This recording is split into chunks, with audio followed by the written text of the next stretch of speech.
ঘুমিয়ে আছি। ঘুমের মধ্যে স্বপ্ন দেখছি যে রিয়া আমাকে কিস করছে। কোলবালিশ জড়িয়ে ধরে রিয়া ভেবে কিস করছি, তা আমি নিজেও চাই না। তখন পেছন থেকে কেউ লাথি মারে। তখনই ঠপাস করে নিচে এসে পড়ে যায়।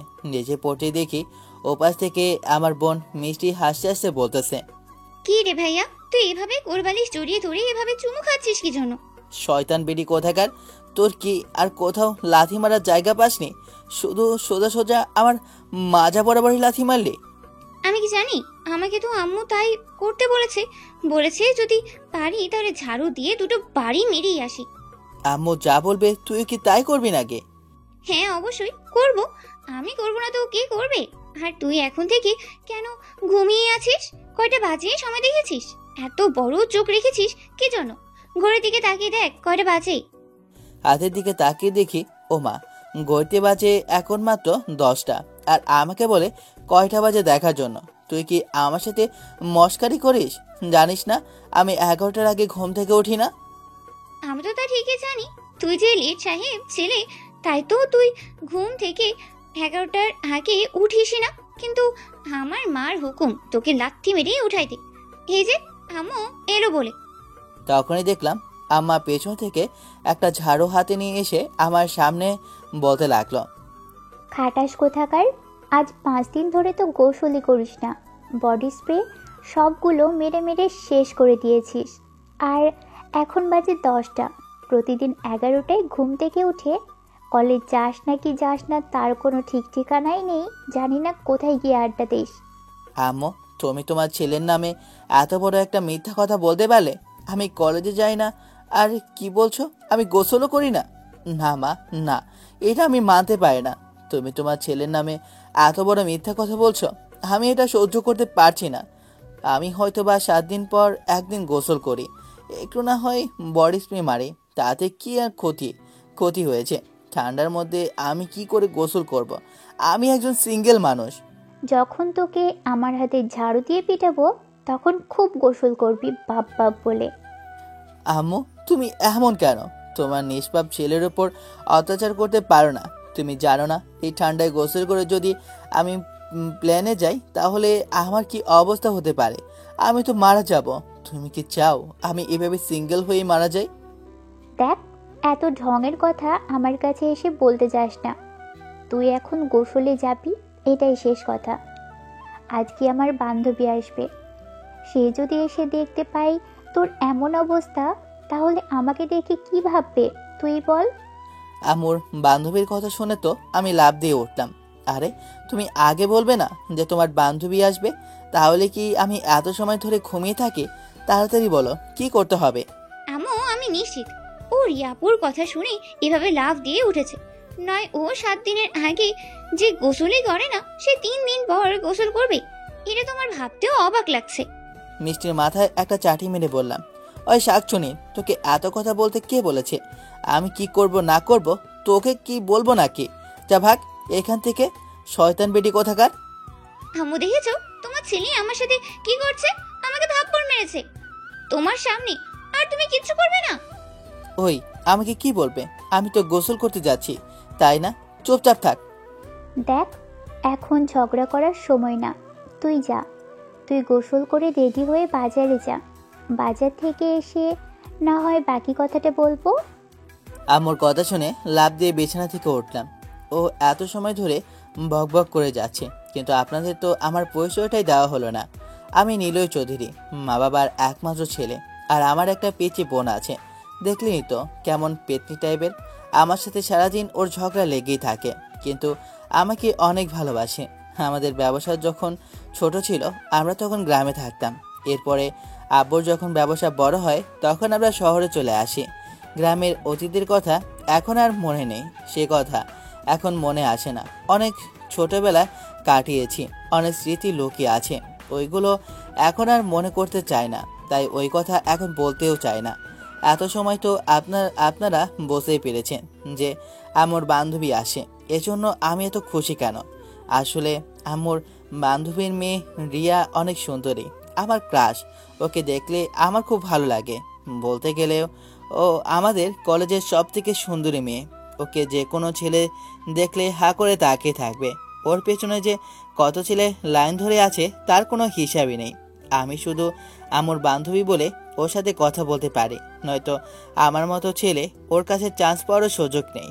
আমি রিয়াকে ইমপ্রেস করার চেষ্টা করি, যদি ইমপ্রেস করতে পারি তাহলে তো পটে যাবে। তখনই মিষ্টি আমার সামনে গরম পানি এনে বলল, ভাইয়া তুই কখনো পুরুষ হতে পারিস না। তুই হচ্ছিস একটা কাপুরুষ যে কিনা এখনো গরম পানি দিয়ে গোসল করে। দেখ আমি ঠান্ডা পানি দিয়ে গোসল করি।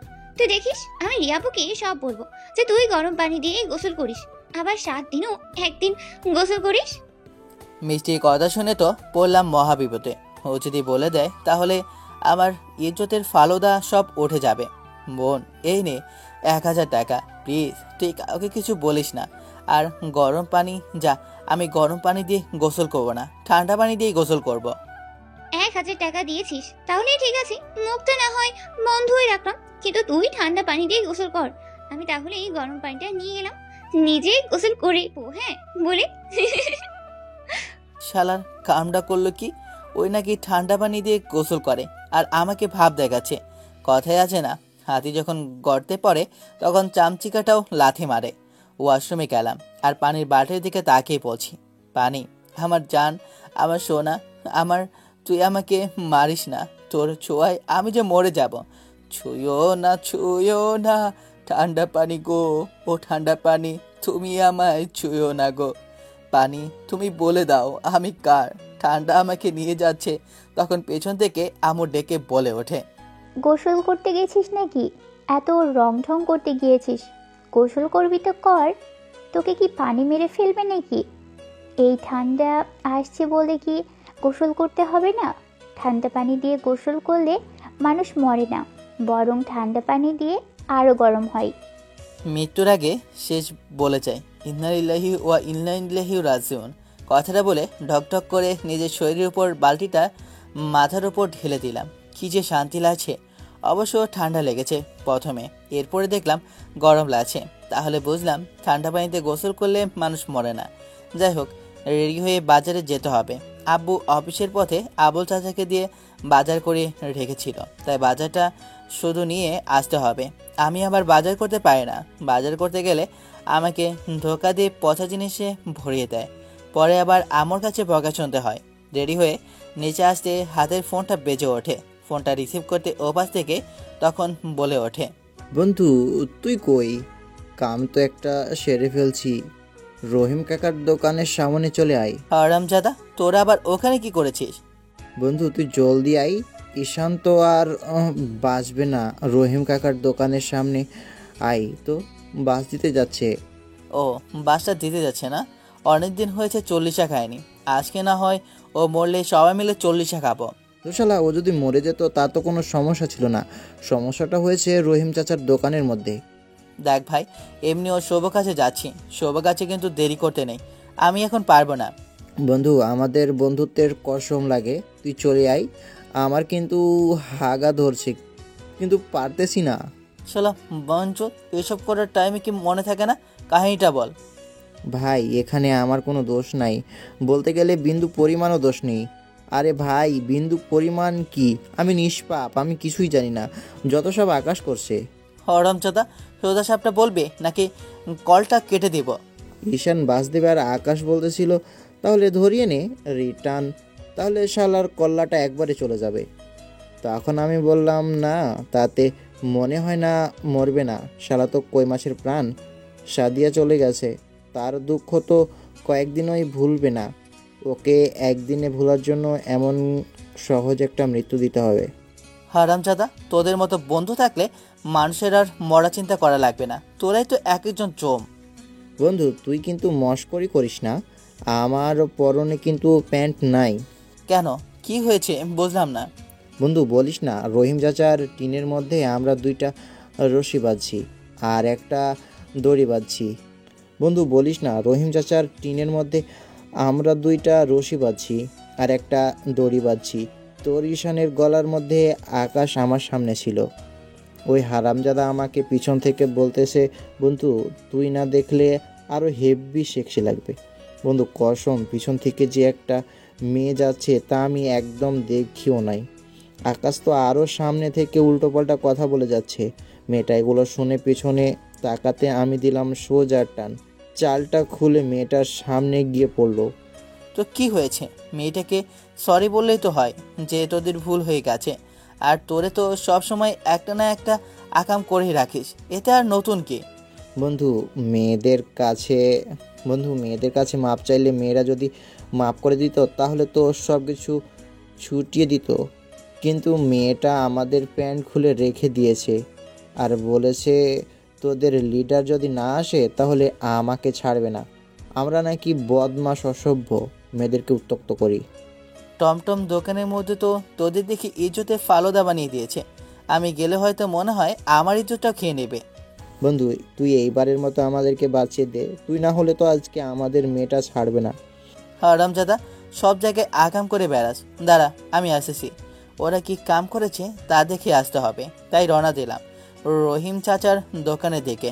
রহিম চাচার দোকানে গিয়ে দেখি হারামজাদা চিন্তাকে শার্ট খুলে দাঁড় করে রেখেছে। কাছে গিয়ে বললাম, আপনার তো সাহস কম না? আপনি কেন আমার বন্ধুদের সাথে এমন অসভ্যতামি করছেন? ও, আপনি তাহলে নাটের গুরু? ওরা বলেছে আপনার মহান উদারের কথা।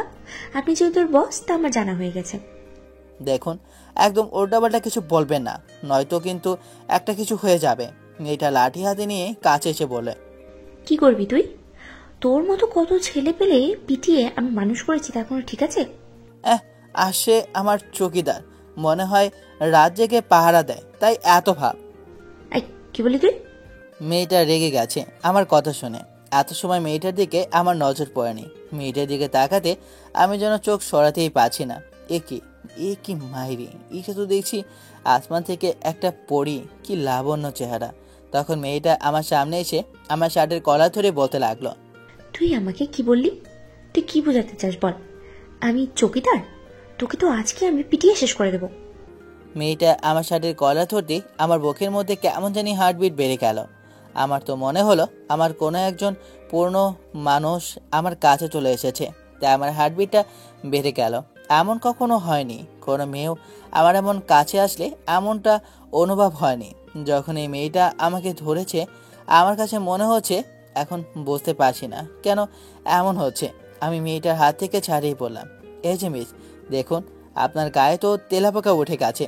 এটা শুনে মেয়েটা লাফ দিয়ে ওঠে আর খুঁজতে লাগে। এই সুযোগে বললাম, আকাশ, ঈশান, রৌদ্র, বন্ধু, মেয়েটা খুবই ডেঞ্জারাস, দ্রুত পালা। সবাই এক দৌড়ে এখান থেকে চলে গেলাম। বেশ দূরে এসে হাবাতে হাবাতে বলতে লাগলাম, আজকে আমার কাজ আছে, নয়তো মেয়েটাকে আমি দেখিয়ে দিতাম যে নিলয় চৌধুরী কি জিনিস। ভাই তুই আর কথা বলিস না। মেয়েটার সামনে যে তোর হাঁটু কাঁপছিল আমরা কিন্তু সবাই দেখেছি। চুপ চালা, তোদের তো লজ্জাই নাই। একটা মেয়ের কাছে মার খাস, আবার ইজ্জত হারাস। তোদের মতো বন্ধু তো আমার না থাকাই ভালো। বন্ধু, এইসব কথা ছাড়। সাদিয়া তো আমাকে ছেড়ে চলে গিয়েছে। শালা, সাদিয়া তোকে ছেড়ে চলে যায় নাই। সাদিয়া ফোনে একটা চোর নিয়ে গেছে। ওই চোরে তোর সাথে এতদিন ধরে কথা বলেছে, আর তুই ভেবেছিস এটা সাদিয়ার বয়ফ্রেন্ড। কি বলিস বন্ধু? আর আমি এতদিন ধরে সাদিয়ার বয়ফ্রেন্ড ভাবছিলাম। তোদের মতো আমার এমন গাদা বন্ধু থাকলে এমনটাই হবে। আচ্ছা বন্ধু, সব কিছু বাদ দে। এখন তুই বল, এমন সেজে গুজে তুই বাজারের দিকে কেন যাচ্ছিস? আরে জানিস না, আজকে আমার আম্মুর বান্ধবী আসবে, সাথে রিয়াও আসবে। হারামজাদা, আমরা কিভাবে জানবো? তুই কি আমাদেরকে একবারও বলেছিস নাকি? তোদের বলবো কি করে? তোরা তো নিজেরাই এক একটা আকাম করে বেড়াচ্ছিস। আচ্ছা ভালো কথা, সন্ধ্যায় কল করলে চলে আসিস। এখন তোরা থাক, আব্বু বাজারটা আবুল কাকে দিয়ে করে রেখেছে, নিয়ে আসি। এটা বলে ওখান থেকে ওদেরকে বিদায় জানিয়ে চলে গেলাম বাজারের উদ্দেশ্যে। বাজারে গিয়ে বাজারটা নিয়ে আম্মুর হাতে দিতেই তখনই আম্মু বলে উঠল, কি রে, এখন কয়টা বাজে? এত সময় ধরে কি করছিলিস? তোকে যে বললাম মেহমান আসবে, তোর কানে কি কোনো কথা যায় না? আম্মু, এত কথা বলো কেন? হাত থাকতে মুখে কিসের কথা? দাও না একটা, তাহলে এই ল্যাটা ছুটে যায়। শয়তান মেয়ে, আজকে তোকে আমি দেখছি, দাঁড়া। এটা বলে ওর পেছনে দৌড়াতে লাগলাম। ও বাসা থেকে বের হতেই দেখলাম আব্বু। মিষ্টি দৌড়ে আবার পেছনে লুকিয়ে গেল আর বলতে লাগলো, আব্বু দেখো না, তোমার ছেলে শুধু শুধু আমাকে মারতে আসছে। কিরে, তোরা এমন দুপুরবেলা আবারও ঝগড়া লাগিয়ে দিয়েছিস? যা, দুজন ঘরে যা। আর নিলয় দাঁড়া, তোর আন্টি রিয়া সহ রেল স্টেশনে চলে এসেছে। তুই যা, ওদেরকে রিসিভ করে নিয়ে আয়। আমার তো খুশি ঠেলায় লুঙ্গি উঠিয়ে দৌড় দিতে মন চাইছে। আসলে এখান থেকে আমাদের কলেজটা অনেক দূরে, আর রিয়াদের বাসাটা কলেজ থেকে 20 মিনিট লাগে। ওদের বাসা থেকে আমাদের বাসা আসতে 3 ঘন্টার মতো লাগে। রাস্তায় জ্যাম দেখে ওরা মনে হয় নিজেদের গাড়ি আনেনি। যাই হোক, ওখানে রিয়াকে একা পাবো, তখন ওর কাছে মাপ চেয়ে নিব। ও, আপনারা তো জানেন না ওর কাছে মাপ চাওয়ার কারণটা কি। আসলে কলেজের আগে রিয়াদের বাসায় যেতাম, ওখান থেকে আমার সাথে পরিচয় রিয়ার সাথে। রিয়াকে আমার অনেক ভালো লাগতো, কিন্তু ভয় কিছু বলতাম না, কারণ ওর আম্মুকে আমার খুব ভয় লাগতো। যখন আমরা একই কলেজে অ্যাডমিশন নেই তখন আমরা ভালো বন্ধু ছিলাম। হঠাৎ একদিন রিয়া একটা ছেলের সাথে প্রেমের অভিনয় করে, কিন্তু এটা ওর অভিনয় ছিল, আমি জানতাম না যে ও এইসব করছে। তখন ছেলেটা সবটা জানার পরে সুইসাইড করতে চায়। তখন আমি ছেলেটাকে সুইসাইড করা থেকে অনেক কষ্টে ওকে বাঁচাই। তখন ছেলেটাকে সামনে রেখে রিয়াকে একটা থাপ্পড় মারে। মাথা নিচু করে দাঁড়িয়ে থাকে রিয়া। রিয়াকে অনেক কথা শোনায়, তাই ছেলেটা আর কিছু বলে না, আমার কাছে ক্ষমা চেয়ে ওখান থেকে চলে যায়। এরপরে রিয়া ওই কলেজ থেকে গিয়ে অন্য কলেজে অ্যাডমিশন নিয়ে নেয়। এরপরের থেকে রিয়ার সাথে আমার কথা হয় না। জানি ওই দিনের পর থেকে ও আমার সাথে অভিনয় করেছে, তাই তো আজকে সুযোগ পেয়েছি ওর অভিমানটা ভাঙানোর জন্য। তাই আমি দেরি করলাম না, রেল স্টেশনে চলে গেলাম। রেলওয়ে স্টেশনে গিয়ে বসে রইলাম। একটু পর দেখলাম আন্টি সহ রিয়াও নামছে। তখন আন্টির কাছে গিয়ে হাতের ব্যাগটা নিয়ে বললাম, কেমন আছেন আন্টি? এই তো বাবা, আলহামদুলিল্লাহ। তুমি কেমন আছো? আর গাড়ি কোথায়? এই তো আলহামদুলিল্লাহ আন্টি, আমি ভালো আছি। গাড়ি সামনেই। রিয়ার কাছে গিয়ে কথা বলার চেষ্টা করলাম, কিন্তু ও একটা কথাও বললো না। আন্টিকে গিয়ে গাড়িতে উঠলো। আমি রিয়ার হাত ধরে বললাম, প্লিজ রিয়া, তুমি আমাকে ক্ষমা করে দাও ওই দিনের জন্য। আমি আসলে তোমার সাথে এমন করেছি শুধু তোমার ভালোর জন্য করেছি। এরপর রিয়া একটা মুচকি হাসি দিয়ে বলল, আরে বোকা ছেলে, আমি তো সেই কবে তোমাকে ক্ষমা করে দিয়েছি। আমি তো জাস্ট অভিমান করে রেখেছি, দেখি তুমি কি করো। কিন্তু তুমি আমার সাথে একটা দিনও কথা বলার চেষ্টা করনি। না মানে আমি আসলে ভয় ছিলাম তুমি আমার সাথে কথা বলবে কিনা, না হয় বাড়িতে গিয়ে বলবো। এটা বলে রিয়াকে গাড়িতে উঠিয়ে আমি সামনে বসে গাড়িটা স্টার্ট দিলাম বাসায় যাওয়ার উদ্দেশ্যে। প্রায় 20 মিনিট পর বাসায় চলে আসলাম। বাসায় আসতেই আম্মু গেটের দরজা খুলে দেখে তার বান্ধবী এসেছে। তখন আম্মুকে জড়িয়ে ধরে তার বান্ধবী বলে ওঠে, তোকে কতদিন পর যে দেখলাম। তুই তো বড় লোক হয়ে গিয়েছিস, এই পুরনো বান্ধবীর কথা কি মনে পড়ে তোর? না, এখন আর যাওয়া হবে না, বরঞ্চ তোকে নিয়ে আসবো। ঠিক আছে, চল ভেতরে চল, গিয়ে দুই বান্ধবী মিলে আলাপ করি। আম্মু আর আন্টি ওনারা অন্য রুমে চলে যান গল্প করার জন্য।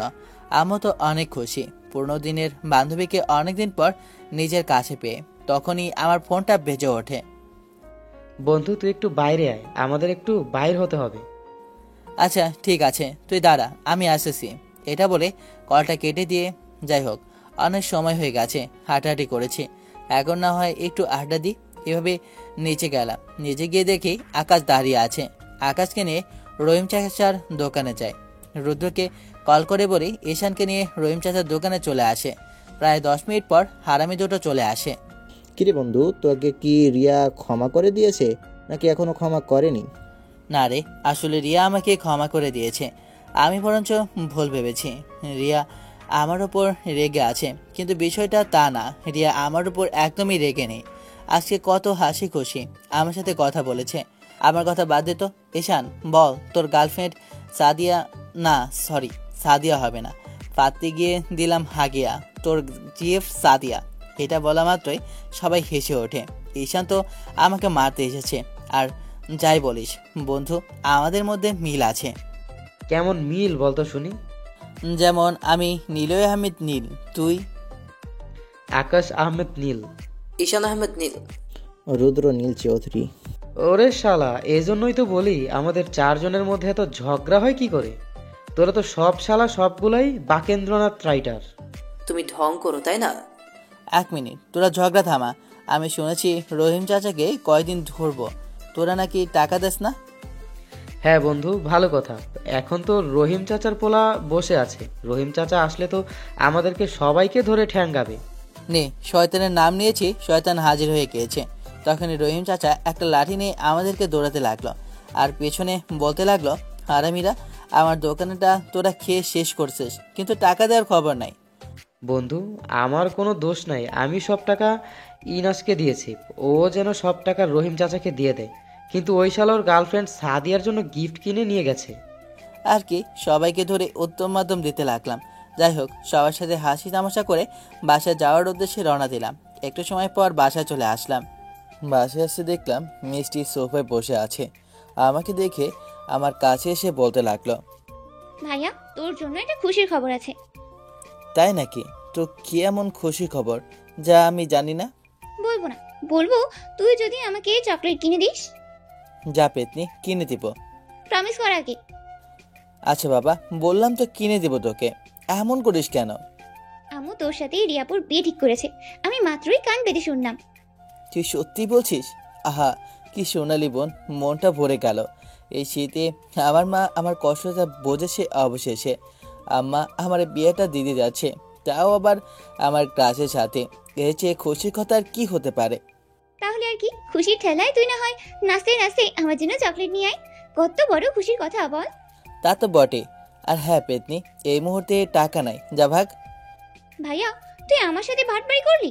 আজ তোর সব চুল আমি নিজের হাতে উঠিয়ে ফেলবো, শয়তান বলা। যা শয়তান বেটি কোথাকার, আমাকে আর পাইকে।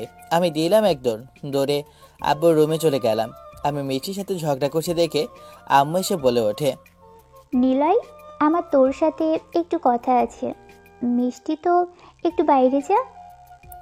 আম্মুর কথা শুনে মিষ্টি বাইরে চলে যায়। তখন আম্মু আমার কাছে এসে বলতে লাগে, দেখ নিলয়, আমি আমার বান্ধবীর মেয়ের সাথে তোর বিয়ে ঠিক করেছি, তাই তোদের আগামী সপ্তাহে বিয়ে। আর হ্যাঁ, আমি জানি তুই যে রিয়াকে পছন্দ করিস, তাই আমি রিয়ার সাথে তোর বিয়ে ঠিক করেছি। আর এমনিতেই আমার কাজে সাহায্য করার মতো কেউ নেই। তোর আপু অফিসে চলে যায় আর তুই চলে যাস কলেজে, তাই আমি একাই থাকি। মিষ্টি তো কলেজের দিকে চলে যায়, আমি একা একা বসে বোর হয়ে থাকি। আমি লজ্জায় মাথা নিচু করে রইলাম। আম্মুর সামনে কোনো কিছু প্রকাশ করলাম না। আম্মু এসব দেখে হাসতে হাসতে বলতে লাগলো, কী রে, তোর মধ্যে যে এত লজ্জা আছে আমি তো জানতাম না। বিয়ের কথা শুনলে তো মেয়েরা লজ্জা পায়, আর তুই কেন লজ্জা পাচ্ছিস? না আম্মু, বিষয়টা আসলে তা না। বিষয়টা হচ্ছে গিয়ে, রিয়া কি এ বিয়েতে সম্মোধন জানিয়েছে? কারণ আম্মু আমাকে আর বাড়তি কোনো কথা বলতে না দিয়ে নিজেই বলতে শুরু করলো, দেখ, আমার বান্ধবী রিয়ার সাথে কথা বলেছে, ও বিয়েতে রাজি আছে। তাই তো আমরা দুই পরিবার একসাথে তোদের বিয়েটা ফাইনাল করেছি। আমাকে আর পাইকে খুশির ঠেলায় বন্ধুদেরকে ব্যাচেলর একটা পার্টি দিব এই ভেবে বাসা থেকে বের হয়ে যায়। কারণ যে আমার পছন্দের মানুষ, তাকে আমি বিয়ে করতে পারছি। এর থেকে বেশি খুশি আর কোনো কিছু হতে পারে নাকি? সবগুলো শালাকে কল করতেই ওরা হিমহিম করে চলে আসলো। কি রে, সে কখন থেকে বসে আছে, কেউ তো কোনো কথা বলছিস না। দেখ বন্ধু, আকাশটা কি সুন্দর, তাই না? ধুর শালা, তোরে কেউ কথা বলতে বললো নাকি? শালা হারামি, তুই তো বলেছিস কথা বল না, তাই তো কথা বললাম। এখন কথা বললাম দেখে দোষ হয়ে যায়? বাহ। ও, এখন তাহলে সব দোষ আমার, তাই না? আমি কি বলেছি? ঠিক আছে, সব দোষ আমার। না, তোর কোনো অন্যায় হতে যাবে। সবার মূল্যদাতা তো আমি না, সব আমি করেছি, তোর কোনো দোষ নেই। হ্যাঁ বন্ধু, আমি তো বুঝতে পারছি তোর সবগুলা আমার জন্য হয়ে গেছে। এখন যা হওয়ার তা তো হয়ে গেছে। এখন তোরা কি করবি? যা করার আমাকে করতে হবে। ঠিক আছে, তোদের দুজনের বাড়ি গিয়ে গলাটা বাড়িয়ে দিই, তাহলেই তো হয়ে গেল। দূর হারামজাদারা, তোরা এইভাবে নিজেরা নিজেদের মতো কেন এত লাফালাফি করছিস? বিষয়টা তো আগে শোন। আমরা তো সেই অধীর আগ্রহে বসে আছি তোর মুখ থেকে কথা শোনার জন্য, কিন্তু তুই তো বলছিস না কিছুই। আসলে আমার আম্মু রিয়ার সাথে আমার বিয়ে ঠিক করেছে। আমি বাসা যাওয়ার পরে সব কিছু জানতে পেরেছি। বন্ধু, তাহলে তো তোকে ছাড়ছি না, আজকে তো পার্টি করতেই হবে। পার্টি করব, আমার কাছে টাকা নেই। আচ্ছা ভালো কথা, তোদের কোনো কাজ আছে নাকি? কবে ছুটি দিয়েছে? আগামীকাল তো কলেজ খুলবে। আজ দুদিন ধরে তো এভাবে মাছি মারতেছি।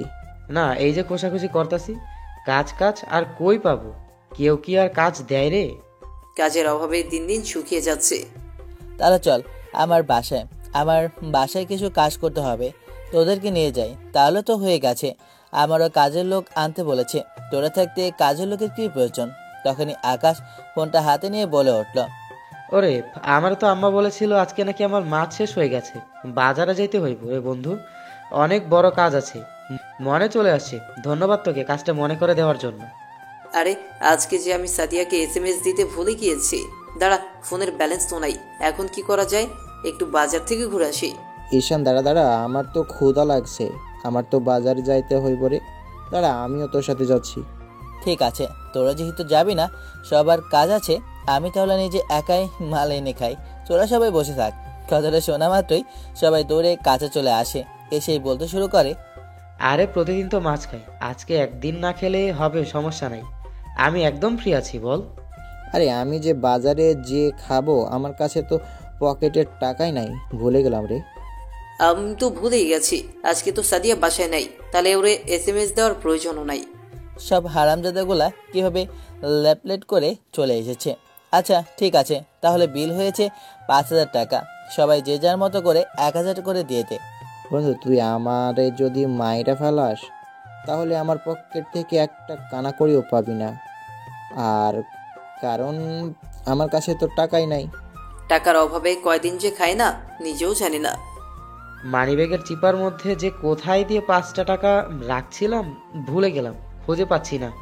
5টা টাকা যে কই গেল, শালার গত কিছুদিন আগে টাকা লোন করেছিলাম, এখন দেখি টাকা শেষ হয়ে গেছে, আবার রিচার্জ করব, সেটা তো নাই। ঠিক আছে, তোদের কারো কাছে যদি টাকা না থাকে তাহলে আমি একাই খাবো, আর কি করব। আজ আমার টাকা নাই বলে বন্ধু তুইও গেলি ভুলে। টাকা ছাড়া জন্মালে বোঝা যায় পৃথিবীটা কতটা অসহায়। যদি টাকা থাকতো তাহলে কিনে নিতে পারতাম হাজারো বন্ধুর ভালোবাসা। শালা ইমোশনাল ডায়লগ মারো, তাই না? ঠিক আছে, তোরা যেহেতু টাকা দিবি না, তাহলে আমার কাছে যা আছে তা দিয়ে কিনে নিয়ে সবাই মিলেমিশে করি, চল। কি আর করার, সব হারামি মিলেমিশে একসাথে মাল খেতে লাগলাম। মাল খেয়ে সবাই তো একেবারে টাল হয়ে গেলাম। কোনো রকম আম্মুকে কল করে বলেছি আজকে রাতে রোদ্রের সাথে থাকবো, তাই আর রাতে রোদ্রের বাসায় সবাই ঘুমিয়ে পড়ি। সকালবেলা আন্টি নাস্তা দিলে সবাই নাস্তা করে কলেজে যাওয়ার উদ্দেশ্যে রওনা দিই। একটু সময় পর কলেজেও চলে আসি। বন্ধু, অনেকদিন পর কলেজে এসে খুব ভালো লাগলো, এভাবে মাঝে মধ্যে কলেজে আসার দরকার। আমার তো কলেজে না এসে শুধু আড্ডা দিই। হ্যাঁ রে বন্ধু, তোর জন্যই তো আমরা ধরা খাই। আমার আম্মার কাছে কত বকা যে শুনেছি কলেজে যায় না বলে, আর ওই গণিত টিচারকে তো এক্সামের আগে বের করে দিয়েছি, এখন মনে হয় নতুন কেউ এসেছে। আমাদের কলেজের মধ্যে সব টিচাররাই আমাদেরকে ভয় পায়, ওই হারামজাদা শুধু আমাদেরকে ভয় পেত না, তাই দিলাম ইচ্ছে মতো বাস। এখন যে আসবে সে ভালো হলেই হবে। ভালো ভালো না হয়ে কি উপায় আছে? হারামজাদা যদি বেশি ইটিস পিটিস করে, তাহলে একবারে উপরে পাঠিয়ে লঞ্চে করে পাঠাইয়া দিব। তখনই মেন গেটের দিকে খেয়াল করলাম, দেখলাম একটা মেয়ে। যে মেয়ে গেট দিয়ে আসে কলেজের সবাইকে চেনা, কিন্তু মেয়েটাকে চিনতে পারলাম না। ভালো করে তাকাতে মেয়েটার চোখ দুটো আমার চোখে নজরে পড়ল, কারণ মেয়েটা আমার দিকে তাকিয়ে আছে। মেয়েটা আমার দিকে তাকাতে আমার বুকের মধ্যে কেমন জানি হার্টবিট বেড়ে যেতে লাগলো। আমি বুঝতে পারছিলাম না কেন এমনটা হচ্ছে। আমি ভালো করে তাকাতেই খেয়াল করলাম মেয়েটার কেউ না, সেদিনে ঝগড়া করা ওই মেয়েটা। মেয়েটাকে ওই দিনও আমার কাছে আসাতে আমার বুকের ভেতর হার্টবিটটা কেমন জানি বেড়ে গেল। মেয়েটা অসম্ভব সুন্দরী, কিন্তু আমার কখনো এমন ফিল হয়নি কোনো মেয়েকে দেখে, কিন্তু মেয়েটাকে দেখে যেমনটা হয়েছে। তখনই আকাশ চিৎকার করে বলে উঠল, বন্ধু, আজকে কার মুখ দেখে উঠেছি আল্লাহই জানি, কারণ মনে হচ্ছে কলেজের মধ্যে আমাদের খারাপ সময় চলে আসছে। সাদিয়া, তোমার কি হবে গো? তোমার জানটা তো মনে হচ্ছে ওই শাকচুনি মাইয়া শেষ করে দিবে। হ্যাঁ বন্ধু, মাইয়াটাকে দেখলে আমারও খুব ভয় লাগে, যে ডেঞ্জারাস একটা মাইয়া। ওর মতো মনে হয় আর দুটো মাইয়া আমি আমার লাইফে দেখি নাই। তো কি হয়েছে? ও যদি ডেঞ্জারাস হয় আমিও কম নাকি? আমি ওর থেকে বেশি, দেখি ও কি করতে পারে। আরও কিছু সময় কথা বললাম, এরপরে ক্লাসের দিকে গেলাম। ক্লাসে গিয়ে হয়ে দাঁড়িয়ে রইলাম, কারণ ক্লাসের মধ্যে ওই মেয়েটা ক্লাস নিচ্ছে। তার মানে ম্যাথ টিচারকে বের হয়ে যাওয়ার পরে এই মেয়েটা এই কলেজে টিচার হয়ে এসেছে। আমি ভাবতেও পারি নাই যে ও আমাদের ম্যাম হবে। আমি ভেবেছিলাম হয়তোবা ও আমাদের সিনিয়র, তাই এখানে পড়াশোনা করার জন্য অ্যাডমিশন নিয়েছে।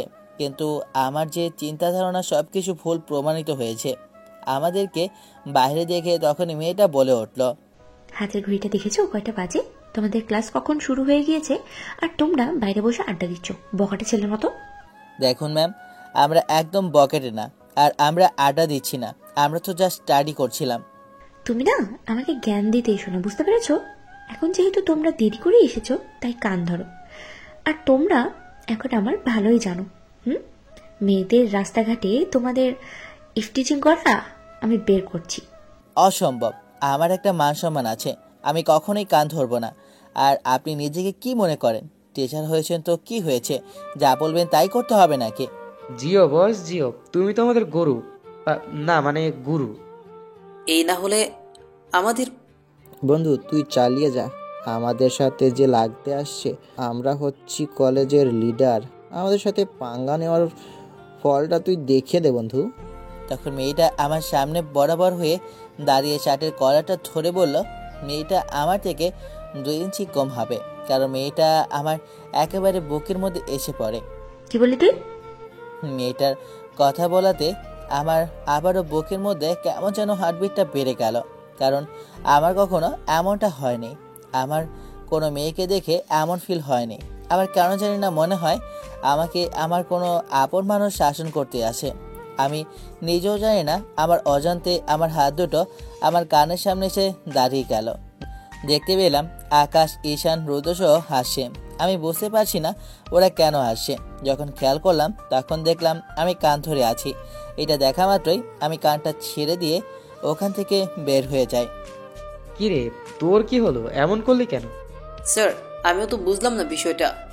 আমি জানি না, মেয়েটার সামনে গেলে আমি যেন কোথায় হারিয়ে যাই। আমার মনে হয় ও যেন আমার অনেক চেনা পরিচিত।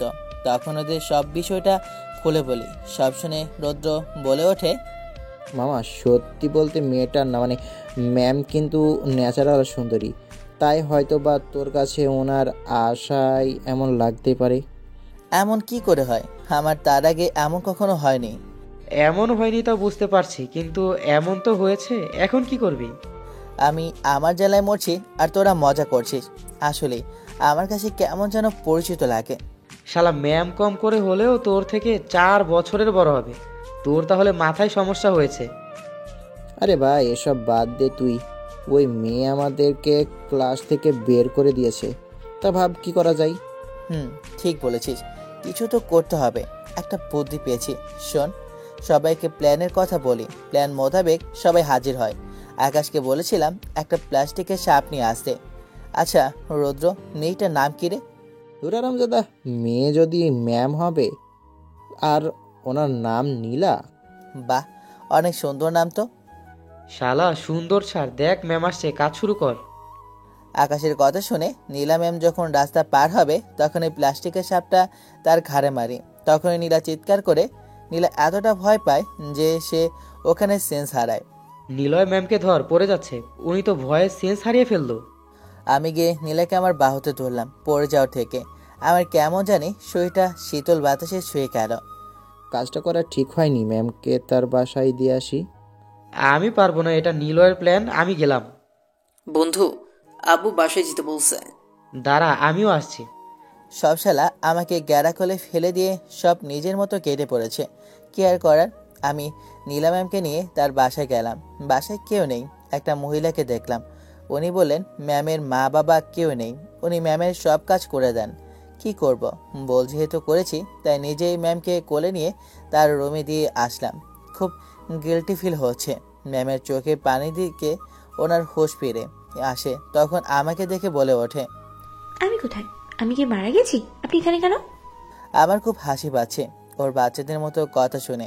ও এতটা ভয় পেয়েছে যে ওর হাত পা কাঁপা শুরু হয়ে গেছে। আমি বুঝতে পারছি না এত বড় একটা মেয়ে বাচ্চাদের মতো কান্না করছে। দেখুন, আপনি ভয় পাবেন না। আসলে আমি ওই সময় আপনার গায়ে প্লাস্টিকের ছাপটা ছড়িয়ে মেরেছিলাম, তার জন্য আমি দুঃখিত। বিষয়টা যে এতটুকু গড়িয়ে যাবে আমি ভাবতেও পারিনি। নীলা কথাটা শুনে কিছু বলল না, চুপ করে আমার দিকে তাকিয়ে রইল। আমি ঠিক বুঝতে পারলাম নীলা ম্যাম আমার উপর রেগে আছে। একটু সময় পর কাজের মহিলাটা এসে বলল নীলা ম্যাম নাকি সারাদিন কিছু খায়নি, তাই ওনাকে বলেছিলাম খাবারটা নিয়ে আসতে। কাজের মহিলাটা আমার হাতে খাবার দিতেই আমি নীলার মুখে দিতে নীলা চুপ করে আমার দিকে তাকিয়ে রইল। কি হয়েছে? হা করুন। আপনি সারাদিন কিছু খাননি, না খেলে আপনার শরীর খারাপ করবে। নীলাও বাধ্য মেয়ের মতো আমার হাতে খাবার খেতে লাগলো, আর কেমন জানি আমার চোখে তাকিয়ে রইল। আমি বেশ অবাক হলাম, কারণ আমার এমন কাণ্ডে নীলা আমাকে একটা ধমকও দিল না, কোনো কথাও বলল না, চুপ করে আমার হাতে খাবার খেলো। আমি খাবার খাওয়ানো শেষ করে ওনাকে বললাম এখন শুয়ে পড়তে। এরপর আমি নীলা ম্যামের বাসা থেকে চলে যাই। আমার তো এটা মনে হচ্ছে নীলয়কে ধরে ওর প্যান্ট খুলে রেখে দিবে। ভাই তোরা ওকে নিয়ে মজা করছিস? দেখ, ও যদি কোনো কিছু হয় তাহলে কিন্তু আমাদের একটাকেও ছাড়বে না, সবাইকে কেলিয়ে দেবে। শালা, ওর প্ল্যানের সাথে তুই তো সাই দিয়েছিলি, আমরা কি এসবের মধ্যে ছিলাম নাকি? না, তোমরা তো দুধে ধোয়া তুলসী পাতা, তোমরা কিছুই জানো না। এখন তো সব দোষ আমার মধ্যেই তোমরা ফেলছো। দেখ বন্ধু, রুদ্র এখন যদি আমরা এখানে বসে নিজেদের মধ্যে ঝগড়া করি তাহলে হবে না। চল নীলাদের বাসায় গিয়ে দেখি নিলয়ের কি হাল হয়েছে। হ্যাঁ ঠিক বলেছিস, চল তাহলে আমরা সবাই গিয়ে দেখি ওর কি হয়েছে, নাকি কিছু করেছে, নাকি এমনি এমনি ছেড়ে দিয়েছে, নাকি অবশ্য এমনি ছেড়ে দেওয়ার পাত্রী নীলা ম্যাম না। নীলাদের বাসা থেকে বের হয়ে রাস্তা দিয়ে যাচ্ছিলাম, তখনই দেখলাম রৌদ্র, ঈশান, আকাশ সহ সামনের দিকে আসছিল। শালাদেরকে দেখে তো আমার মাথা গরম হয়ে যায়। কাছ থেকে একটা লাঠি নিয়ে দিলাম দৌড় ওদেরকে পেটানোর উদ্দেশ্যে। চাচা, বাঁচতে চাইলে আপন প্রাণ বাঁচা। আমি তো পালালাম, নীল তো রেগে আছে। আজকে পেলে ও মনে হয় হাড্ডি গুড্ডি সবগুলো ভেঙে ফেলবে। আমি তো গেলাম ভাই। বেইমান বন্ধু, তুই আমার জন্য দাঁড়া, একটিবারের জন্য দাঁড়া, আমারও তো প্যান্ট খুলে পিটাইবো। বন্ধু, তোরা আমার রাইখা যাইস না। আমার কিন্তু সাদিয়ার সাথে আজকে দেখা করার কথা ছিল। ওর সাথে যদি আমি দেখা করতে যাই, এমন অবস্থায় ও তো আমার সাথে ব্রেকআপ করে ফেলবো। বন্ধু, তোদের দোহাই লাগে, আমার জন্য দাঁড়া। শালা সবগুলো দৌড়ে বেঁচে গেছে। যদি একবার হাতের কাছে পেতাম তাহলে সবগুলোরে পিটিয়ে সোজা করে ফেলতাম। এরপরে ওখান থেকে বাসায় চলে যাই। আমার আর রিয়ার বিয়েটা আমাদের বাড়িতে হবে, তাই রিয়ার সব আত্মীয় স্বজনও এখানে চলে এসেছে। বিয়ের আগে রিয়ার সাথে দেখা করা যাবে না, আম্মু বলে দিয়েছে। দেখতে দেখতে 5 দিন কেটে গেছে, বিয়ের আর একদিন বাকি আছে। রৌদ্র, আকাশ, ঈশান ওরা 3 জনে আমার বিয়েতে ভরপুর কাজ করতে লাগলো। আজকে আমার জীবনের সব থেকে খুশির দিন, কারণ আমি যাকে ভালোবাসি তাকে আমার নিজের করে পাবো। এর কয়েকদিন কলেজে যাওয়া হয়নি, এর মধ্যে বিয়ের কার্ডও ছাপা হয়ে গিয়েছে। এখন সবাইকে ইনভাইটের কার্ডটা দিয়ে আসতে হবে। রাতে ভরপুর কাজ করে শুয়ে পড়লাম। সকালবেলা ঘুম থেকে উঠে গরম পানি দিয়ে গোসল করছি আর গান গাচ্ছি। বন্ধু যখন রাস্তা দিয়ে হাইটটা যায়, বুকটা ফাইটটা যায়। কি এমন বেসুরা গলায় গান গাইতেছে? মনে হচ্ছে যে কোনো একটা কুকুর ঘেউ ঘেউ করতেছে। ওই কত্তি, তুই হচ্ছিস কত্তি, আমি কেন ঘেউ ঘেউ করতে যাব? আরে আমি কেন কুত্তার মতো ঘেউ ঘেউ করবো? তুই আমার গানের প্রতিভা জানিস? শোন, তোর গান শুনলেই মরা মানুষও জিন্দা হয়ে যাবে। আর তোর যে করা, বাপরে, এর থেকেও কুদ্দুস কাকার ছেলে ভালোই গান গাইতে পারে। সে তো তোর থেকেও ভালোই গায়। চুপ পেতনি, তুই আমার গানের প্রশংসা করবি না তা আমি ভালো করে জানি, কিন্তু আমার অডিয়েন্স ঠিকই আমার গানের প্রশংসা করবে। আমি কিন্তু সব কিছু বলে দেব। তুই যে আজকে 5 দিন পর গোসল করতে এসেছিস। তোর মতো তো আমি সারাদিন আজাইরা থাকি না যে টুইট করে ঘুরে বেড়াবো। আমি তো কাজে ছিলাম, তাই না? ভাইয়া, তুই যে কত চাপাবাজ তা আমি ভালোই জানি। তোর কি এমন কাজ ছিল যে কাজের জন্য তুই মাত্র 10 মিনিটের জন্য গোসলটা করতে পারিসনি? তা বলে আজ কয়েকদিন না, তুই এই কাজে ছিলি, কিন্তু প্রত্যেক বছরে তো সেটা করতে তোরে আমি গোসল করতে দেখি না। তারা আজকে তোর আমি খবর করে দিব। আমার মুখে মুখে কথা বলিস, আমার নামে মিথ্যা অপবাদ চলাস, তাই না? আমো দেখো, তোমার আদরের বাদর ছেলে আমাকে মারতে আসছে। কি রে, তোরা এভাবে কি বাচ্চাদের মতো শুরু করে দিয়েছিস? আজ বাদে কাল তোর বিয়ে, নিলয়। তুই এখন কেন করছিস? তুই এমন কেন করছিস? আচ্ছা যা, আজকে তো তুই কলেজে যা, কলেজে গিয়ে সবাইকে ইনভিটেশন কার্ড দিয়ে আয়। আকাশের রৌদ্র ওরা সবাই কাজ করতে গিয়েছে, কারণ বিয়েটা সেন্টারে হবে। তাই সকালবেলা রেডি হয়ে কলেজের উদ্দেশ্যে রওনা দিলাম। একটু সময় পর কলেজে পৌঁছালাম। কলেজে গিয়ে সব স্যার ম্যামকে আমার বিয়ের কার্ডটা দিলাম আর আসার জন্য অনুরোধ জানালাম, কিন্তু কোথাও নীলা ম্যামকে দেখতে পেলাম না। হঠাৎ করে চোখ পড়ল ক্যাম্পাসে বটগাছের সামনে বসে আছে নীলা ম্যাম। আমি সামনে যেতে কেমন জানি আমার দিকে হকচকে উঠে আমাকে জিজ্ঞেস করলো, কি ব্যাপার নিলয়, তুমি এতদিন কেন কলেজে আসোনি? না আসলে ম্যাম, ওই দিনের জন্য আমি আসলেই দুঃখিত। আরে এসব কি বলছো? আমি তো সেই কবেই তোমাকে মাফ করে দিয়েছি, কিন্তু তুমি কেন কলেজে আসোনি? ম্যাম, আমার বিয়ে ঠিক হয়েছে। আমি আমার বিয়ের কার্ডটা আপনাকে দিতে এসেছি। প্লিজ আপনি যদি আমার বিয়েতে আসেন আমি খুব খুশি হব। তোমার বিয়ে মানে বুঝলাম না আমি। জি ম্যাম, আমারই বিয়ে আগামীকালকে। আমি স্পষ্ট দেখতে পেলাম নীলার চোখ দিয়ে কেমন জানি পানি পড়ছে। ওর কেমন জানি অস্বস্তি লাগা শুরু করেছে। আমি বুঝতে পারছি না আমার বিয়ের কথা শুনে উনি কেন এমন করছেন। ম্যাম, আপনার কি কিছু হয়েছে? আপনার চোখে পানি কেন? না, আমার মনে হয় চোখে কিছু পড়েছে। তুমি চিন্তা করো না, আমি অবশ্যই তোমার বিয়েতে হাজির হব। কথাটা বলে ম্যাম আর এক মুহূর্ত ওখানে দাঁড়ালো না, সোজা ওখান থেকে বের হয়ে যায়। বিষয়টা আমি কিছুই বুঝতে পারলাম না। এমনটা না যে ম্যাম আমাকে আগে থেকে জানে, মাত্র কিছুদিন হয়েছে আমাদের জানাশোনা হয়েছে, কিন্তু ওনার সাথে কথা বলে আমার মনে হয় উনি আমার অনেক দিনের চেনা, খুব পরিচিত একজন মানুষ। দেখতে দেখতে বিয়ে দিনটা চলে এসেছে।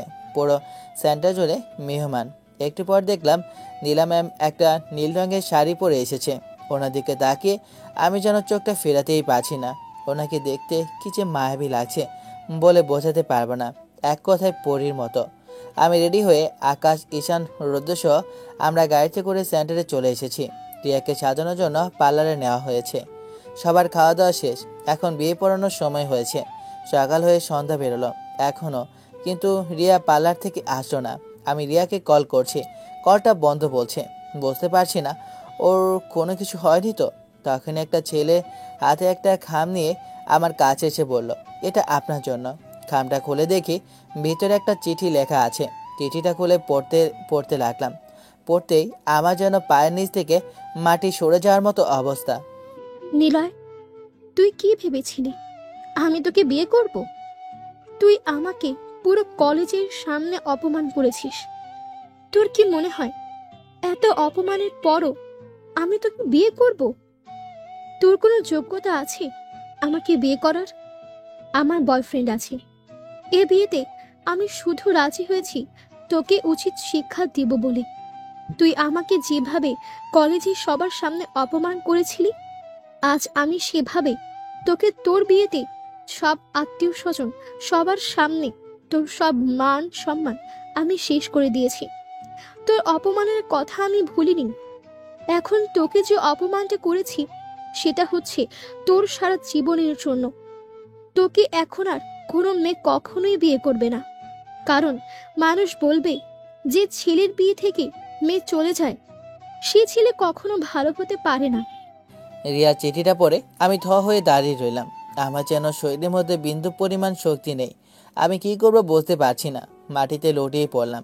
সবাই আমাকে ধরল। এত সময় চিঠিটা পড়ে কারো বোঝার বাকি নেই আমার এমন অবস্থা হওয়ার কারণটা কি। বন্ধু, তুই এভাবে ভেঙে পড়িস না, তুই শক্ত হ। ওর সাহস কি করে হয় তোর সাথে এমন করার? এখন বলার সময় নেই, এমনি ওর সেন্স কাজ করছে না, তার উপরে এত মেহমান। আশপাশের আসা মেহমানরা বলতে শুরু করলো, ছেলে মনে হয় ভালো না তাই মেয়েটা পালিয়ে গেছে। আবার কেউ বলে ছেলের মধ্যে মনে হয় সমস্যা তাই মেয়ে চলে গেছে। এই মুহূর্তে কি এই ছেলেকে কেউ বিয়ে করতে চাইবে? আমার মনে হয় না কখনো এই ছেলেকে কেউ বিয়ে করবে। সবাই যার যার মতো নিজেদের কথা বলে যাচ্ছে। এখন আমাকে অপমান করছে। এর মধ্যে আম্মু অজ্ঞান হয়ে পড়ে যায়। আম্মুকে নিয়ে নীলা ভিতরে নিয়ে যায়।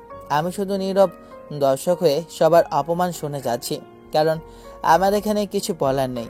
তাই তো মাথা নিচু করে চুপ করে সবকিছু শুনে যাচ্ছি। তখনই নীলা ভেতর থেকে বের হয়ে বলতে শুরু করে, আপনারা কি শুরু করেছেন? একদম চুপ করুন। আপনাদের একটা সমস্যা আছে। আপনারা না জেনে না বুঝে একজন মানুষকে দোষারোপ দিতে এত মুহূর্তে ভাবেন। নীলার কথাটা শুনে যত মেহমানরা ছিল সবাই চুপ হয়ে যায়।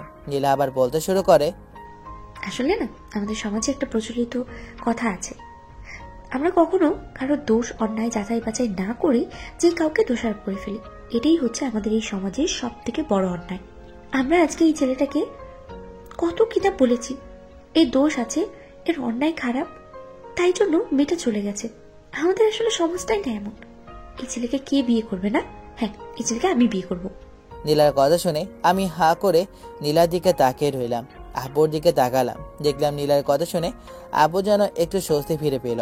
কাদি সাহেব এসে আমার সাথে নীলার বিয়ে পড়িয়ে চলে গেল। এরপরে সবাই মিলে বাসায় চলে আসলাম। কি থেকে কি হয়ে গেল বুঝতেই পারছি না। ছাদে দাঁড়িয়ে আছি আর একটার পর একটা সিগারেট টানছি। কখনো কল্পনা করতে পারিনি রিয়া তার প্রতিশোধ নেওয়ার জন্য আমার সাথে এমন একটা ক্ষীণ কাজ করতে পারে। নিজের কষ্টগুলো বোঝানোর সেই সাধ্য মনে হয় হারিয়ে ফেলেছি। রিয়ার প্রতি এখন শুধু ঘৃণা কাজ করছে। তখন পেছন থেকে কাঁধে হাত দেয়, তাকিয়ে রইলাম। দেখি জীবনের মোড়টা যে এভাবে ঘুরে যাবে কখনো কল্পনাও করতে পারিনি। আমার সাথে এমন কিছু ঘটে যাবে তা আমি কখনো আশাও করিনি। নীরবতা বজায় রেখে ছাদের এক কোণে হেলান দিয়ে বসে আছি আর দূরে থাকা ওই আলোকৃত চাঁদে দেখতেছি আর তার মোহনীয় রূপ দেখছি। রিয়াকে আমি মন থেকে ভালোবেসেছিলাম। এখন আমি ওকে যতটা না ভালোবাসি তার থেকেও আমি ওকে সব থেকে বেশি ঘৃণা করি। আজকে ওর জন্য আমার পুরো পরিবারকে এই পুরো সমাজের সামনে অপমান হতে হয়েছে। আমার বান্ধবীও কিছু করার ছিল না। সে আমাকে অনেক বুঝিয়েছে, আম্মুর কাছেও মাপ চেয়েছে, কিন্তু তাদের তো কোনো অন্যায় নেই। সব দোষ আমার কারণে, আমার জন্যই তো রিয়াজ এমনটা করেছে। কিন্তু আমি কল্পনা করিনি ও একটা সাধারণ কথার জন্য আমার সাথে এত বড় একটা প্রতারণা করতে পারে। দেয়ালে হেলান দিয়ে কথাগুলো ভাবছি, তখন পেছন থেকে কেউ কাঁধে হাত দিতে আচমকা চমকে ওঠে। পেছনে তাকাতেই দেখি রৌদ্র, আকাশ, ঈশান সহ দাঁড়িয়ে আছে। তখন ওরা বলে উঠল, আমরা জানি তোর সাথে যা ঘটেছে তা একদমই ঠিক হয়নি। ওই মেয়েটা তোর সাথে এমন করাটা একদম উচিত হয়নি। তুই তো কোনো অপরাধ করিসনি, তারপরও মেয়েটা তোর সাথে এমনটা করলো, কিন্তু তুই ওকে নিঃস্বার্থের মতো ভালোবেসে গিয়েছিলি। আসলে বন্ধু, মানুষ সবসময় ভুল মানুষকে নিজের আপন করে ভালোবাসে। ভালোবাসাটা এমন একটা মোহ যে একবার সেবন করে তাকে পুরো আকৃষ্ট করে ফেলে। মন খারাপ করার কিছুই নেই এখন। আর কি আসে, আর সব কিছু মেনে নিয়েছে, থাকতে পারে, বাঁচতে পারে। এটা হচ্ছে জীবন। আমাদের জীবনটা এমনই, কারো মাঝে লুকিয়ে থাকে হাজারো কষ্ট, কারো মাঝে লুকিয়ে থাকে হাজারো দুঃখ আর বেদনা, চাপা কেউ কখনো মুখে বলে প্রকাশ করতে পারবে না। তা সবসময় তারা নিজের মনের ভিতরেই লুকিয়ে রাখে। ভুল মানুষকে নিঃস্বার্থভাবে ভালোবাসলে ধোঁকা ছাড়া আর কিছু পাওয়া যায় না রে বন্ধু। স্বার্থপর মানুষরা সব সময় ছলনাময়ী হয়, ওদেরকে কখনো বোঝা যায় না। কিন্তু যে প্রকৃত ভালোবাসার মানুষ, সে সব সময় বিপদে পাশে থাকবে, তোর দুঃখে কষ্টের ভাগিদার হবে। আমি মনে করি তুই এসব চিন্তা বাদ দিয়ে এখন সুন্দর করে নীলা ম্যামের সাথে তোর জীবনটা গুছিয়ে নে। তুই ভুলে যাবি না তোর বিপদের সময় উনি তোর সামনে এসে দাঁড়িয়েছিল আর কেউ একটা কথা বলেনি, শুধু নীলা ম্যাম তোর পাশে দাঁড়িয়েছিল। ওই মানুষটা একমাত্র যে কিনা তোর পক্ষ হয়ে কথা বলেছিল। আমিও তাই মনে করি। তুই এসব কিছু ভুলে গিয়ে এখন নতুন করে সংসার কর। তোরা যা বলছিস তা ঠিক, কিন্তু বন্ধু, আমার জীবনটা এখন মোমের মতো হয়ে গিয়েছে। যখন মোমে আগুন হয় তখন মনটা আস্তে আস্তে গলে। যখন মোমের শেষ সীমান্ত পার হয়ে যায় তখন তুই হাজার চেষ্টা করলেও ফু দিয়ে নেবে না, কারণ তো শেষ হয়ে গেছে। আমার জীবনটা এখন তেমনটাই, শুধু পড়ে আছে মোমের ছাইগুলো, আর কিছুই না। আমি হাজার চেষ্টা করলেও মোমের ছাইগুলো করিয়ে জোড়া দিতে পারবো না। ভেঙে যাওয়া কাজটা যদি জোড়া দেওয়া যায় তাহলে এটা তো তোর জীবন। দেখ, আমরা তোর উপর বিশ্বাস রাখি, তুই ডিসিশন নিবি, একটু ভেবেচিন্তে নিবি, যেহেতু দ্বিতীয়বার তোকে আবার পস্তাতে না হয়। এসব বলে ওরা ওখান থেকে চলে যায়। আমি আর কিছুক্ষণ ছাদে থেকে নিজের রুমে যাই। রুমটা সুন্দর করে সাজানো আছে। আজকে যে খাটের মধ্যে বসে থাকার কথা সে হচ্ছে রিয়া। আমি সুন্দরভাবে রোমান্টিক মোড়ে এসে রিয়ার ঘোমটাটা খুলব, কিন্তু আজকে আমার সব স্বপ্ন ধূলিসাৎ করে চলে গিয়েছে আমাকে চির নিদ্রায় ফেলে। দরজা খুলে রুমে প্রবেশ করতেই তখন খাট থেকে নীলা নেমে আসে আমাকে সালাম করার উদ্দেশ্যে। আমাকে যখনই পা ধরে সালাম করবে আমি তখনই ওনাকে ধরে বললাম, দেখুন, এসব করার প্রয়োজন নেই, আর আপনি আমার সিনিয়র। তার থেকেও বড় কথা, আপনি আমার কলেজের ম্যাডাম। আমি কল্পনাও করতে পারিনি আপনার সাথে আমার বিয়ে হবে। আমি জানি আপনি আমার মান রাখার জন্য আমাকে বিয়ে করেছেন, তার জন্য আমি আপনার কাছে চিরকৃতজ্ঞ হয়ে থাকব। আমি হয়তোবা আপনাকে স্বামীর অধিকারটা দিতে পারবো না। আমি জানি না আপনি আমাকে কি বোঝাতে চাইছেন, কিন্তু আমি আপনার কাছে একটা জিনিস বলবো। আপনি না যতদিন আমাকে আপনার স্ত্রী হিসেবে মানছেন, আমি কোনোদিনই আপনার কাছে এসে আমার স্ত্রীর অধিকার চাইব না। কথাটা শুনে আমি নিঃসুপ হয়ে যাই। আমার মুখ থেকে কোনো কথা আসে না। আচ্ছা, আপনি ওপরে ঘুমান, আমি নিচে ঘুমাচ্ছি। না, আমি নিচে ঘুমাতে পারবো, আপনি উপরে ঘুমান। আপনি আমাকে নাম ধরে ডাকতে পারেন, সমস্যা নেই। স্বামীকে কখনো কেউ নাম ধরে ডাকে না, আপনি চাইলে উপরে ঘুমাতে পারেন। আর কিছু বললাম না, মাঝখানে একটা বালিশ দিয়ে শুয়ে পড়লাম। সকালবেলা কারো নরম স্পর্শে ঘুমটা ভেঙে গেল। চোখ খুলে দেখলাম নীলা গোসল করে এসে আমার সামনে আমার হাত ধরে আমাকে ডাকার চেষ্টা করছে। আমি তো এক দৃষ্টিতে নীলার মায়াবী চেহারার দিকে তাকিয়ে আছি। আমি ভাবতেও পারিনি মেয়েরা যে ভেজা চুলে এত সুন্দরী হয়। আমি যেন নীলার চোখে চোখই ফেলতে পারছি না, এক মনে ওর দিকে তাকিয়ে আছি। নীলা একটু লজ্জা পেয়ে ওখান থেকে বের হয়ে চলে গেল। তখনই নিলয়, আর কত সময় ধরে ঘুমাবি? নীলামা সে সকালবেলা উঠিয়ে নাস্তা বানিয়ে রেখেছে, তুই ঘুম থেকে ওঠ, আমরা সবাই তোর জন্য অপেক্ষা করছি। নীলা পর্যন্ত এখনো নাস্তা করেনি। আম্মু, তুমি বোঝো না, ভাইয়া সুন্দরী একটা বউ থাকতে এখন কি আর ঘুম থেকে উঠতে মন চাইবেই নাকি? বিছানা থেকে উঠে মিষ্টি কান ধরে বললাম, ভালোই তো কথা শিখে গিয়েছিস, পেতনি কোথাকার। ভাইয়া, একদম তুই আমাকে পেতনি বলবি না, আমি কিন্তু বড় হয়েছি, আমি এখন পিচ্ছি না। পিচ্ছিকে পিচ্ছি বলবো না তো কি করব? আর তুই তো এখনো প্রস্রাব করে দিস বিছানার মধ্যে। কথাটা শোনা মাত্রই মিষ্টি আমাকে দৌড়াতে লাগলো মারার জন্য। আমাদের এমন মিষ্টি ঝগড়া দেখে নীলা হাসতে লাগলো। একটা সময় পর ফ্রেশ হয়ে নিচে আসলাম। নিচে এসে দেখি নীলা খাবার টেবিলে বসে আছে।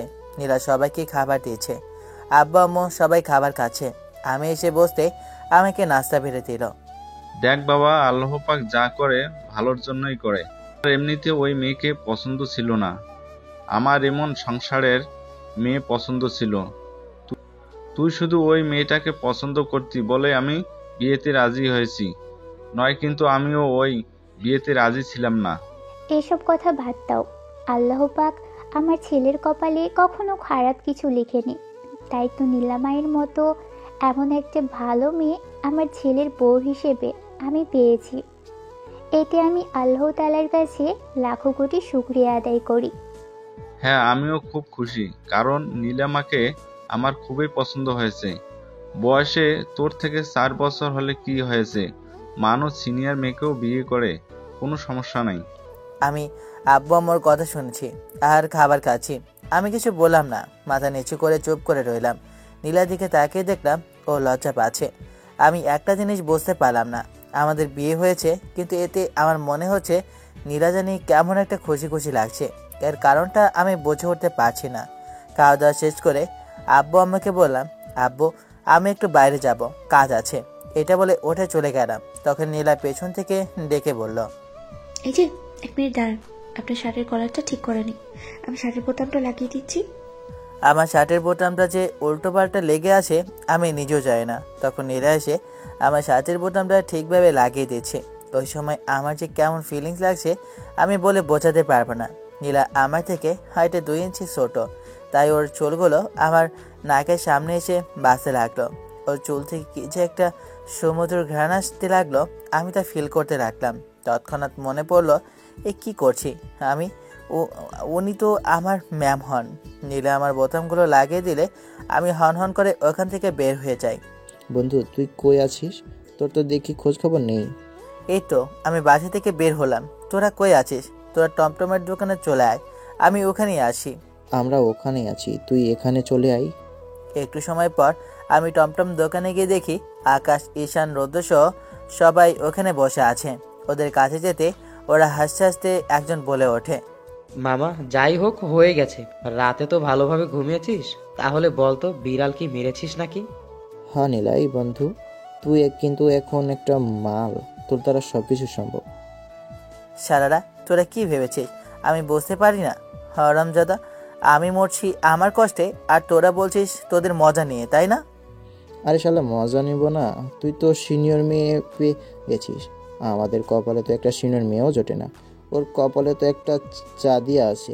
আর আমাদের দুজনকে দেখ, আমার আর প্রচুর দিকে তাকা, আমরা তো অসহায় হয়ে আছি রে। শালারা তোরা যা ভাবছিস আসলে বিষয়টা এমন না। তখন সবাই আমার সাথে নীলার ঘটে যাওয়া রাতে সবকিছু বলি। সবকিছু শুনে আকাশ বলে ওঠে, দেখ বন্ধু, যা হওয়ার হয়ে গেছে, এসব ভেবে আর লাভ কি? আর ম্যাম তো দেখতে খারাপ না, তার উপর সিনিয়র, তোর মজাই হবে, রোমান্টিক তো একটা ভাব থাকবেই। সবকিছু সম্ভব না রে, মেনে নিতে আমার অনেকটা সময় প্রয়োজন। আমি ম্যামকে নিয়ে কত স্বপ্ন দেখেছি। আমি ভাবছিলাম ম্যামকে নিয়ে আমি হানিমুনে যাব, ম্যাম আমার হবে, আমি ম্যামের হব। এখন তো ম্যাম না, মানে ভাবি, আমার ভাবি। তুমি কোথায় গো? হারামজাদা, তোরে একটা লাথিতে ওগানটা ফালামো। তুই আমার বউরে নিয়ে এইসব ভাবিস? তোর তো আজকে খবর আছে। বন্ধু কি করবো ক? তোর জন্য তো আমার হিংসা হয়, কারণ তুই একটা সিনিয়র বউ পেয়ে গেছিস, আমরা তো এখনো কিছুই পাইলাম না। তার উপর এত সুন্দরী, তার থেকে বড় কথা হচ্ছে সে কলেজের টিচার। এর থেকে রোমান্টিক আর কি হতে পারে? সবার সাথে বসে আড্ডা দিচ্ছি, তখনই দেখলাম আনোয়ার নাম্বার থেকে একটা কল আসতে শুরু করলো। প্রথমবার ধরলাম না, এরপরে লাগাতার কল আসতে রাখলো। বিরক্ত হয়ে ফোনটা একটু অফ করে দিলাম। ফোনটা অন করতে দেখি আম্মুর প্রায় 20টা কল। আব্বু তো 1000টার ওপরে কল বসে আছে। আল্লাহ জানে বাসায় গেলে আব্বু কী করবে। তখনই আবার হঠাৎ করে ফোনটা বেজে ওঠে। ফোনটা রিসিভ করতেই ওপাশ থেকে আম্মু বলে ওঠে, কি রে, তোর কি সমস্যা? তুই এত সময় ধরে কল ধরছিস না কেন? আর তোর ফোন বন্ধ কেন বলছে? তুই কোথায় আছিস? ভয়ে ভয়ে বললাম, না আম্মু, একটু বন্ধুদের সাথে আড্ডা দিচ্ছি। তোর নতুন বিয়ে হয়েছে, এখনও তোর আড্ডা দেওয়া লাগে নাকি? বাসায় বউ আছে, বউয়ের সাথে কথা বলবি। আর তুই বাইরে আছিস, 10 মিনিটের ভিতরেই তোকে বাসায় দেখতে চাই। আজকে যে তোকে নীলাকে নিয়ে তাদের বাসায় যাওয়ার কথা, তুই কোথায় আছিস? আম্মু, তুমি এসব কি বলছো? আমি ওর বাসায় কেন যেতে যাব? তুই ওর বাসায় যাবি, মানে ওখান থেকে তুই পড়াশোনা করবি। আমি জানি নীলা তোর ম্যাম, তাই আমি তোর আব্বু সিদ্ধান্ত নিয়েছি এখন থেকে তুই নীলার বাসা থেকেই পড়াশোনা করবি। আর তোরা এখন থেকে ওখানেই থাকবি। যতদিন না তোর পড়ালেখা শেষ হয় ততদিন পর্যন্ত তোরা ওখানেই থাকবি। পড়ালেখা শেষ হলে এরপর না হয় এখানে চলে আসিস। আমি কিছু বললাম না, চুপ করে কলটা কেটে বাসায় আসলাম। বাসায় আসতেই আব্বু বলল, তুই এখনো রেডি হসনি? আমি ড্রাইভারকে বলছি তোদেরকে নামিয়ে দেওয়ার জন্য। যা, 10 মিনিট রেডি হয়ে আয়। নীলা মা তো সেই কখনো রেডি হয়ে বসে আছে। তখনই চোখ পড়লো নীলার দিকে। নীলা একটা নীল রঙের শাড়ি পরেছে। আমি ওর দিকে তাকাতে যেন সক্রিয়তে লাগছে। না, ওকে যে কি অপরূপ সুন্দরী লাগছে আমি বলে বোঝাতে পারবো না। কি রে, হাঁ করে তাকে কি দেখছিস? মায়ের কথায় ভিমড়ি খেয়ে উঠলাম। এরপরে উপরে গেলাম। ওপরে গিয়ে রেডি হয়ে নিচে আসলাম। নিচে আসতে আব্বু বলল, যা, আমি ড্রাইভারকে বলে দিয়েছি ওদেরকে নামিয়ে দিয়ে আবার চলে আসবে। এরপর আমি আর নীলা গাড়িতে উঠে বসলাম। আমি বুঝতে পারছি না আব্বু আম্মু কেন নীলার কথা শুনে আমাকে ওর বাসায় পাঠিয়ে দিয়েছে। আমি আবার মুখের ওপর কোনো কথা বলতে পারি না, তাই কিছু বললাম না। চুপচাপ করে নীলার পেছনে উঠে বসলাম। একটু পর গাড়িটা নিজের গন্তব্যস্থানে যেতে লাগলো। নীলা আমার পাশে বসে আছে। বাতাসে ওর চুলগুলো কেমন মুখের সামনে চলে আসে। আমি এক দৃষ্টিতে নীলার দিকে তাকিয়ে আছি। যখন আমার দিকে তাকায় আমি মুখটা সরিয়ে বাইরের দিকে তাকাই, ও যেন বুঝতে না পারে। খেয়াল করলাম নীলার মুখে মুচকি হাসি। এই জিনিসটা আমার এখনো বুঝতে পারছি না।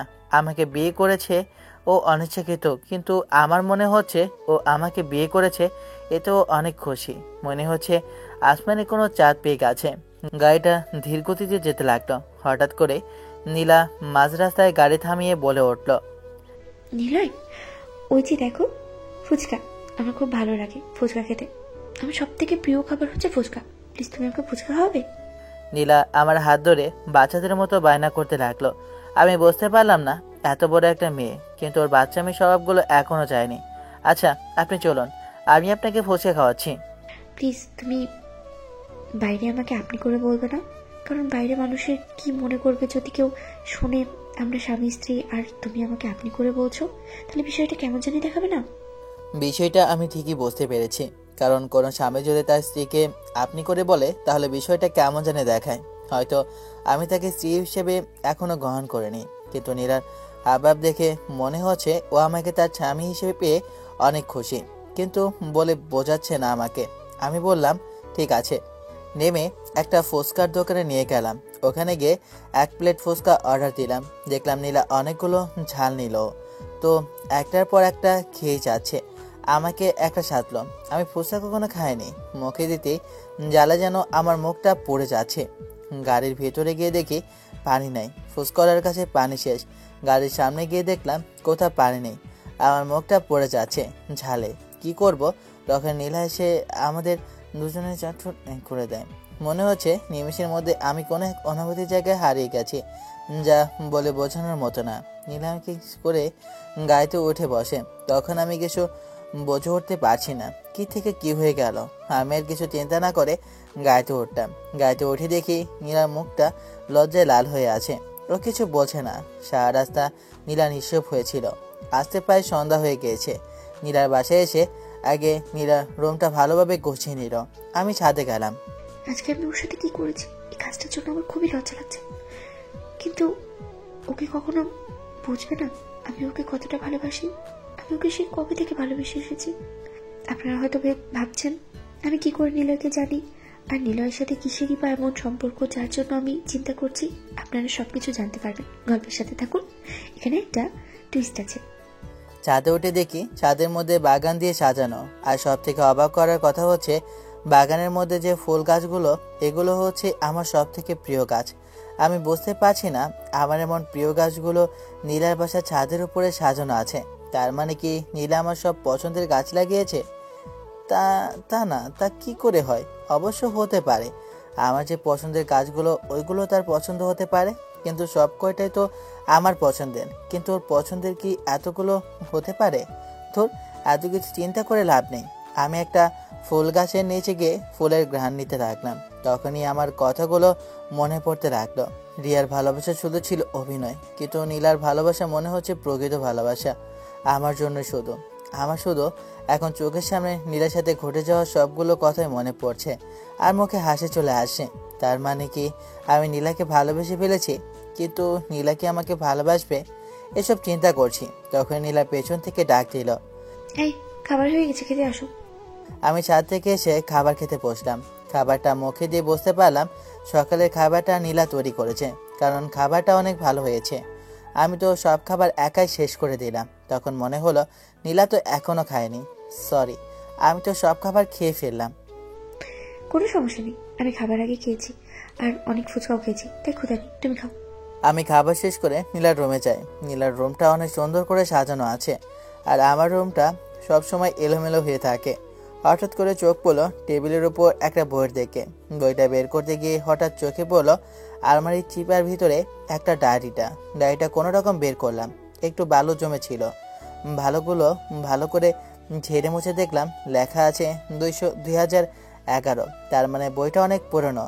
অনেকটা কৌতূহল করে ডায়েরিটা খুলতে গেলাম। তখনই লেখা, আমার প্রিয় পিচ্চি বন্ধু নীলা। ও বেচারা আজকে আমাকে বাঁচাতে গিয়ে কুকুরের কাছে কত যে দৌড়ানি গেল। ওর এমন কাণ্ড দেখে আমার খুব হাসি পায়। আমার থেকে 4 বছরের ছোট হলো, আমাকে অনেক কেয়ার করে। আপনাদেরকে তো আমার কথা বলাই হলো না। আমি নীলা, আমাদের গ্রাম রূপনগর। আমাকে সবাই রাগিনী বলে ডাকে। আমার ছোটবেলার বন্ধু নিলয় আমার থেকে 4 বছরের ছোট, কিন্তু আমাকে অনেক কেয়ার করে। আমার ওর প্রতি ভালো লাগা থেকে কখন যে ওকে মনে প্রাণে ভালোবেসে ফেলেছি নিজের অজান্তেই। আমার আর বুঝতে বাকি নেই সেই গ্রামে থাকতে আমি যে মেয়েকে ছোটবেলায় পছন্দ করতাম সে রাগিনী হচ্ছে নীলা। আমি এতটা বোকা যে আমার এমন কাছে থেকেও সত্যিকারের ভালোবাসার মানুষকে চিনতে পারলাম না। আমি আবার পড়তে শুরু করলাম। যখন ইন্টার শেষ করি আমার মা বাবা গাড়ি অ্যাক্সিডেন্টে মারা যায়। আমি এতিম হয়ে যাই। আমার জীবনের সব প্রিয় মানুষগুলো হারিয়ে গেল। নীলয়কেও খুঁজে পেলাম না। কথাটা শুনে আমার চোখ দিয়ে পানি পড়তে লাগলো। নীলার জীবনে এত কষ্ট, কিন্তু আমি বুঝলাম না। নিজের প্রতি গিল্টি ফিল হচ্ছে। হয়তো তাকে আমার মনের কথাটা বলিনি, কিন্তু তার মনের কথা শোনার জন্য আমি ছিলামই না। আজ আমি আমার নীলয়কে খুঁজে পেয়েছি। আজ আমি ওকে আমার জীবনের সেই পুরনো কথাগুলো বলবো। আমি আরো পড়তে লাগলাম। নীলয়ের মুখে তার বিয়ের কথা শুনে বুকটা কেমন জানি ব্যথায় পরিণত হলো। আমি ভাবতেও পারিনি নীলয় আমাকে এতটা সহজে ভুলে যাবে। আমার যে বেঁচে থাকার মতো যে শক্তি ছিল তাও হারিয়ে ফেললাম। না, আমি নীলাকে আর কষ্ট পেতে দেব না। আমি আমার রাগিনীকে আমার করে নেব। এই বলে নীলাকে খুঁজতে লাগলাম, কিন্তু নীলাকে কোথাও খুঁজে পেলাম না। পরে মনে হলো ও মনে হয় ছাদে গিয়েছে। বাহ, আজকের চারটা কেমন যেন অন্যরকম সুন্দর লাগছে। ও সৌন্দর্যের রূপটা যেন মোহিত আমি। একটা চাঁদের জ্যোৎস্না রাতে ব্যথা নিয়ে সাথে আসি ঝরে তুই বন্ধু আমার কাছে। এই হৃদয় দিব ছেড়ে শত দুঃখের ভিড়ে, তবুরে তুই বলিস আমার পাশে। তখনই কারোর হাতের ছোঁয়া কেঁপে উঠলাম, পেছনে তাকিয়ে দেখি নিলয়। হাঁটু গেড়ে নীলার সামনে বসে বলতে লাগলাম, যে কথাটা তোমাকে আমি 15 বছর আগে বলা উচিত ছিল, সে কথাটা আমি তোমাকে আজ বলছি। সেই ছোটবেলা থেকে আমি তোমাকে ভালোবাসি রাগিনী। তুমি কি তোমার এই মনটা আমাকে দিয়ে, আমায় মাফ করে দিয়ে তোমার করে রেখে দেওয়া যায় না? আমি তোমাকে কথা দিয়েছি, কখনো তোমাকে কষ্ট দেব না। ভালোবাসি অনেক, কখনো কষ্ট দেব না। কথাটা শুনে নীলা কান্না করে দিল। তখন নীলা কান্না শুনে বলল, কান ধরে বলো। আমি কান ধরতে যাব, তখন নীলা আমাকে জড়িয়ে ধরে কান্না করতে করতে বলে, আমি আমার পিচ্চিটাকে অনেক ভালোবাসি গো। নীলাকে জড়িয়ে ধরে বসে আছি। তখন নীলা আমাকে জড়িয়ে ধরে গান গাইতে লাগলো। আমার একলা আকাশ থমকে গেছে রাতের স্রোতে ভেসে, শুধু তোমায় ভালোবেসে। আমার দিনগুলো সব রং চিনেছে তোমার কাছে এসে, শুধু তোমায় ভালোবেসে। তুমি চোখ মেললে ফুল ফুটেছে আমার ছাদে এসে, ভোরের শেষের ঠোঁট ছুঁয়ে যায় তোমায় ভালোবেসে। আমার একলা আকাশ থমকে গেছে রাতের স্রোতে ভেসে, শুধু তোমায় ভালোবেসে। আমার ক্লান্ত মন ঘর খুঁজেছে যখন, আমি চাইতাম পেতে চাইতাম শুধু তোমার টেলিফোন। ঘরে ভরা দুপুর আমার একলা থাকার সুর, রোদ গাইতো আমি ভাবতাম তুমি কোথায় কত দূর। আমার বেসুর গিটার সুর বেঁধেছে তোমার কাছে এসে, শুধু তোমায় ভালোবেসে। আমার একলা আকাশ চাঁদ চিনেছে তোমার হাসি হেসে, শুধু তোমায় ভালোবেসে। অলস মেঘেল মন আমার আবছা ঘরের কোণ, চেরাই তো ছুতে চাইতো তুমি আসবে আর কখন। শ্রান্ত ঘুঘুর ডাক ধুলো মাখা বইতাম, যেন বলছে বলে চলছে থাক অপেক্ষাতে থাক। আমার একলা আকাশ থমকে গেছে রাতের স্রোতে ভেসে, শুধু তোমায় ভালোবেসে। আমার দিনগুলো সব রং চিনেছে তোমার কাছে এসে, শুধু তোমায় ভালোবেসে।